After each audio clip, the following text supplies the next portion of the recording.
So I saw the craziest thing today. I'm in a grocery store. And I can tell you this kind of tripped me out a little bit. There's a kid that was asking for some Fruit Loops or Captain Crunch or whatever it was he was asking for. And the mom was like, no, we're on a budget, that sort of thing. And the kid starts screaming like at the top, I want some Captain Crunch, I want whatever it was, Captain Crunch, Razor Band, whatever. I want this, I want that, I want it. And kind of like collapsed on the ground. And the mom like tripped out, right? And she collapsed on the ground, kapow, start going crazy and kicking and scratching and fighting and screaming and stuff and just carrying a temper tantrum. And the kid was like, oh, okay, Mom, stop. Mommy, stop. I've never seen that before. That was a trip, you know? It was a trip, you know, and I guess, you know, when kids do that, they want to be, I guess, the center of, I don't know what the psychology is behind this, but I guess they want to be the center of attention and don't, you know, I want to embarrass the mom. But it looks like, at least in this case, this kid didn't like it the other way when the mom started tripping out, you know. If you're in some of that kind of toxicity, I guess it's kind of the most natural instinct is to want to get out of toxicity. Excuse me, a little bit tongue-tied there. So you don't really want to stay in that toxic environment. You know, it doesn't matter who you are. I know I had a friend of mine that had a friend, and he would get super drunk. You know what I mean? And forgive me for this, but he would get super drunk, and then so drunk that he would just like puke, and then puke.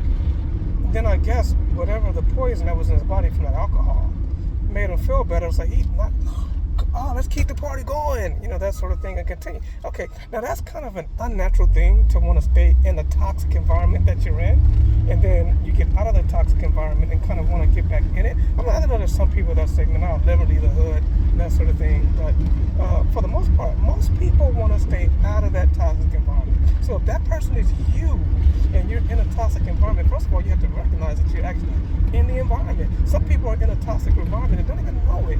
You know what I mean? Because it's become such a norm for them that they don't know anything else or don't know any better. Okay? So I guess the trick is, or the key is to know better. You need to know better. You need to know that you're in a toxic environment. And then once you recognize you're in a toxic environment, please take steps to get out of that environment. Because if you don't, you will die in that environment. And, you know, those toxic environments may be taking days, months, even years off of your life, perhaps even decades, you know? I know a lot of people who have died in their early 50s, 60s, and 70s and died way too soon, well before their time. And I bet you a large portion of that is because they were in an environment that was not good for them. So if that is you, people, I tell you, please take whatever steps you need to take to get out of that environment. You know, if you're in a situation where you're always stressed, and maybe it's somebody or something that is making you stressed, get rid of it, you know. When you go to the doctor and the doctor sees that you have a little bit of green growing up your arm, it's gangrene, you lose that arm. You know what I mean? Because you're going to get rid of that toxic, because that toxicity will kill you. So my people, please take heed to what I'm saying. Add some years to your life. Get out of that environment. All right, blessed.